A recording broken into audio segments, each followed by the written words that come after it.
My daily walk home was a gauntlet of bullies and fear, but I never imagined the scariest people on the block would become my greatest protectors. The worst part of my day was the final bell.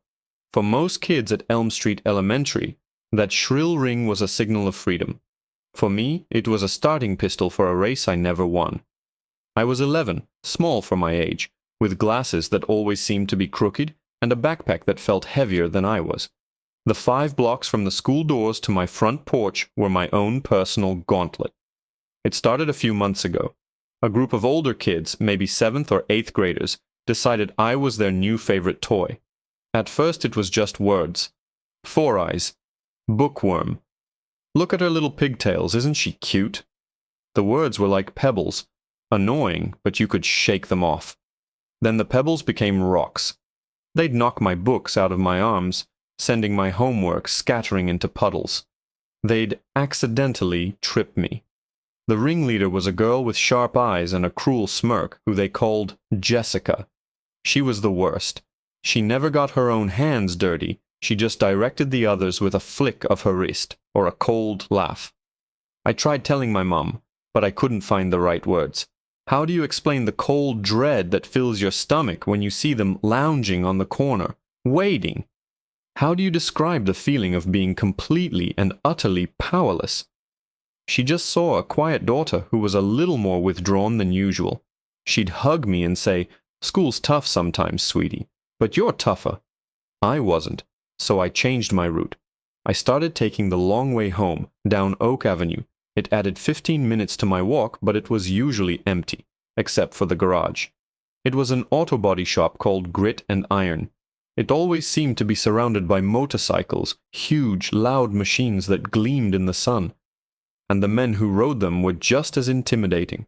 They were big, covered in tattoos and leather, with beards that looked like they could hide wild animals.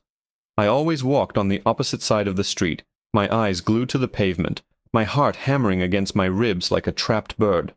They were scarier than Jessica and her friends, but they were a predictable kind of scary. They existed in their own world, and I was just a little mouse scurrying past their den. One Tuesday, the weather turned. Dark clouds rolled in, and a cold, spitting rain began to fall. My usual route was flooded at the underpass, leaving me no choice but to take my old, dreaded path home. My stomach twisted into a knot. I pulled my hood up, trying to make myself invisible, and walked as fast as I could. But they were there.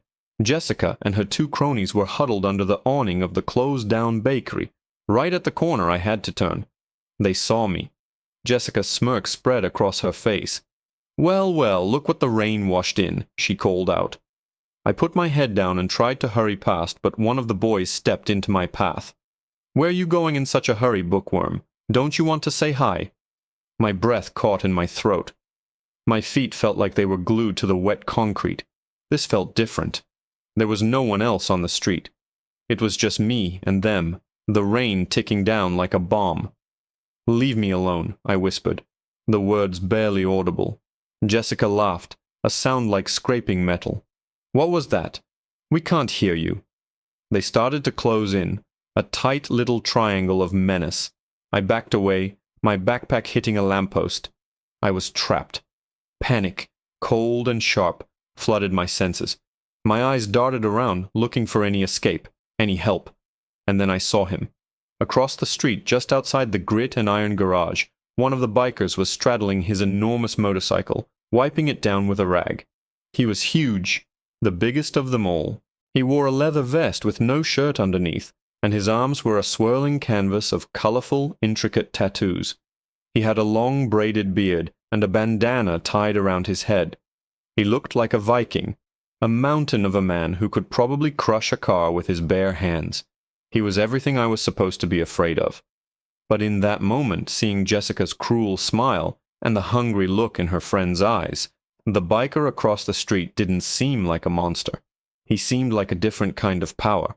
A power that wasn't interested in hurting someone small. I don't know where the courage came from. It was a tiny spark in a sea of terror. I took a deep breath, squeezed my eyes shut for a second, and then I ran. I bolted across the street, dodging a car that honked angrily. I didn't stop until I was standing right in front of the giant biker. He looked down at me, his expression unreadable, a mixture of annoyance and surprise. My voice was a tiny, trembling thing. "Mister," I squeaked, looking up at his towering frame. I know you're busy, but can you walk with me, just to the corner?" He stared at me for a long moment, his eyes squinting. The rain dripped from his beard. He looked over my shoulder at Jessica and her friends who were now frozen, watching from across the street. He looked back down at my terrified, rain-streaked face. Then he grunted, threw the rag onto his bike's seat, and swung his leg off the machine. He stood up to his full height, looming over me like a skyscraper. "Which way, kid?" he rumbled, his voice like gravel. I pointed with a shaking finger. He just nodded, a single sharp jerk of his head, and started walking. I scurried to keep up with his long strides. As we crossed the street together, I dared to glance back. Jessica and her friends looked stunned. They watched as this mountain of a man walked beside me, his presence a silent, leather-clad roar. They didn't move. They just stared, their mouths slightly open, and for the first time in months I felt a flicker of something I'd almost forgotten. I felt safe. He didn't say a word as we walked the next 2 blocks. The silence wasn't awkward. It was a shield. When we got to my street, I stopped. "This is me," I said quietly. "Thank you." He just grunted again, looked down the street, and then back at me. "See you around, kid." He turned and walked away without another word. I watched him go, then ran to my front door, fumbling with the keys. I got inside, locked the door, and leaned against it, my heart still pounding, but for a whole different reason. The next day at school, I felt a new confidence. The story of the giant biker was my secret armor. When the final bell rang, I didn't hesitate. I walked out and took my normal route home. I thought maybe he'd be there, a silent guardian angel in a leather vest, but the garage was quiet. His bike was gone. My heart sank a little, but I kept walking. I turned the corner by the old bakery, and my blood ran cold. They were waiting for me, all 3 of them. And this time Jessica wasn't smirking. She looked furious. "You think you're so smart," she hissed, stepping in front of me, "bringing your scary boyfriend to protect you." "He's not my boyfriend," I stammered. "Doesn't matter," one of the boys snarled, cracking his knuckles. "He's not here now, is he?" They fanned out, blocking the sidewalk completely. Jessica took a step closer, her face contorted with rage. "You're going to pay for that," she whispered. I was trapped, and this time there was no one coming to save me. My heart hammered against my ribs, a frantic drumbeat of pure terror. Jessica's eyes were cold and empty, devoid of any pity. The boy to her left, a lanky kid named Mark, took a step forward and shoved me hard. I stumbled backward, my sneakers slipping on the damp pavement, but I managed to catch my balance against the brick wall of the bakery. The rough texture scraped my palms. The sting was sharp, but it was nothing compared to the fear. I said, Jessica's voice was low and dangerous, "You're going to pay." Something inside me snapped. It wasn't bravery, not really.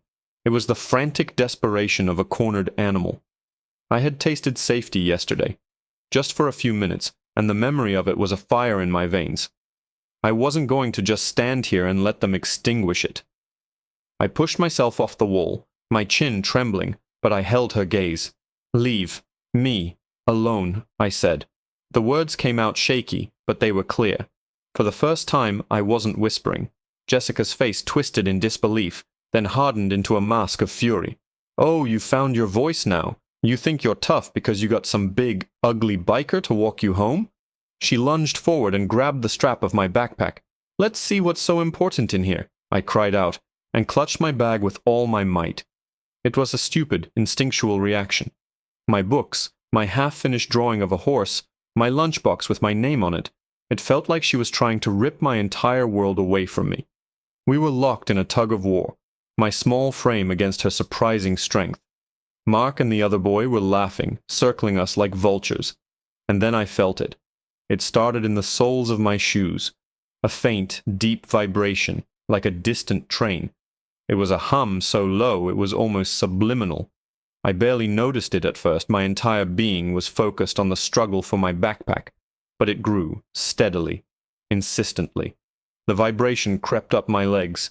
The grimy window of the bakery began to rattle softly in its frame. Jessica must have felt it too. Her pulling faltered for a second. "What is that?" she muttered, annoyed. Mark stopped laughing and cocked his head. "Sounds like thunder?" But it wasn't thunder. Thunder fades. This sound was building. It was a rolling, rhythmic growl that was getting louder with every passing second. It was the sound of a beast, not from the sky, but from the earth. My heart leapt. I recognized the sound. It was the deep-throated roar of the biker's motorcycle from yesterday. But this was more. It was 100 of those roars, all woven together into a deafening symphony of power. I let go of my backpack. It fell to the ground with a dull thud. Jessica didn't even notice. All three of them were frozen, their heads turned toward the end of the street. The growl was a physical force now, pressing in on us, making the air feel thick and heavy. And then we saw it. A single bright headlight rounded the corner onto our street. It was followed immediately by another, and then two more, side by side. Then a wave of them. A blinding, chrome-plated river of light and noise poured onto the block. The street, which had been empty and silent moments before, was suddenly filled with motorcycles. There were dozens of them. No, more than dozens. It looked like hundreds. They filled the road from curb to curb, a slow-moving parade of leather, denim, and steel. They weren't just passing through. One by one, their engines idling with a ground-shaking rumble, they pulled over and stopped. They formed a line on both sides of the street, flanking us. Bikers of all shapes and sizes, men and women, with scarred faces and kind eyes, with gray beards and colorful bandanas, all sat on their machines, their engines a collective, rumbling growl. They created a corridor, a silent, watchful gauntlet. Right at the front, directly across from us, the giant biker from yesterday swung his leg off his bike. He didn't even put the kickstand down. He just let the heavy machine rest against his hip. He planted his boots on the asphalt, folded his massive, tattooed arms across his chest, and stared. He wasn't looking at me. His gaze, as hard and unyielding as granite, was fixed directly on Jessica. Her face, which had been contorted in a sneer just a minute ago, had gone slack, her skin the color of chalk. The roar of the engines subsided into a menacing, synchronized idle, and in the sudden, relative quiet, the only sound was the frantic pounding of my own heart. The entire world seemed to be holding its breath, waiting to see what would happen next. The silence was heavier than the noise had been. It was a weighted silence, thick with the smell of exhaust, rain-damp leather, and unspoken threat. Every single rider, 400 pairs of eyes, was laser-focused on our little group. Jessica stood frozen, her hand still hovering in the air where my backpack strap had been. Mark and the other boy had backed away from her, as if her proximity had suddenly become radioactive. They looked like terrified children, which I suppose is exactly what they were. They were just bullies, and bullies are only brave when they think they're the strongest ones on the playground. Right now they were ants in a room full of dragons. The giant biker, whose name I still didn't know, took one slow, deliberate step forward. The heels of his boots clicked ominously on the asphalt. He didn't raise his voice. He didn't have to. When he spoke, his gravelly rumble cut through the tension like a hot knife. "I think," he said, his eyes never leaving Jessica's, "you dropped something that belongs to the young lady." Jessica flinched as if he'd screamed. Her eyes darted from the biker to the endless line of motorcycles and back again. She was trembling, a leaf in a hurricane. With a jerky, robotic motion, she bent down, snatched my backpack from the ground, and held it out to me. Her hands were shaking so badly the zippers on the bag rattled.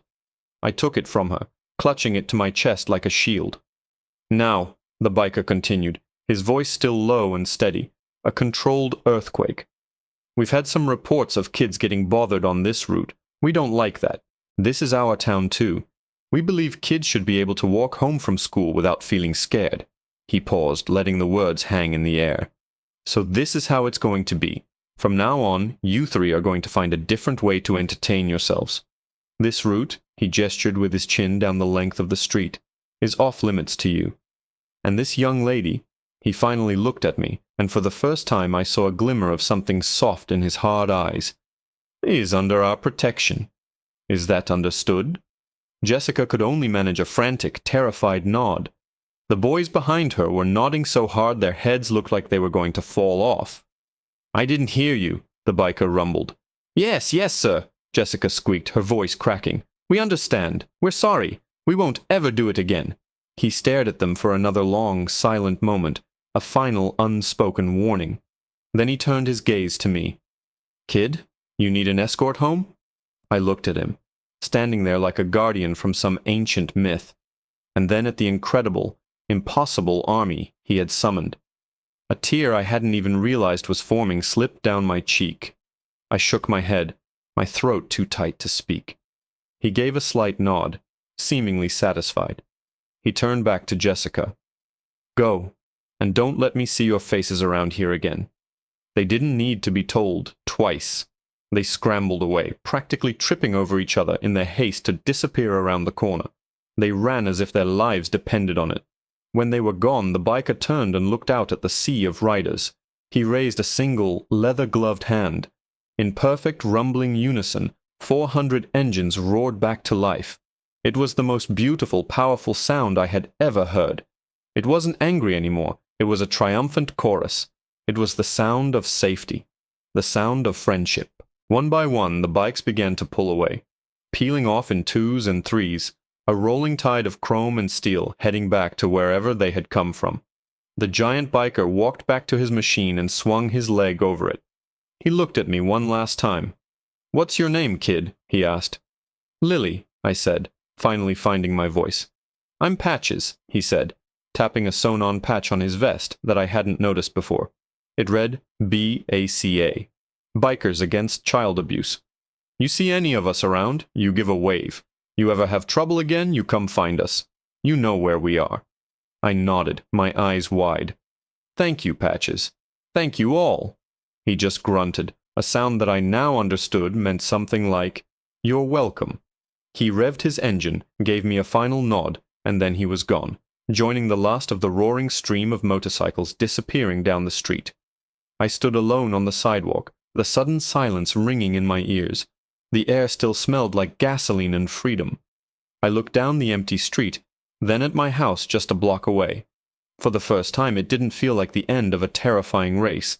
It just felt like home. As I walked, I wasn't scared anymore. I knew I had an army of guardian angels, an army that rode on steel horses and wore leather wings. And I knew deep in my heart that I would never have to be afraid to walk home again.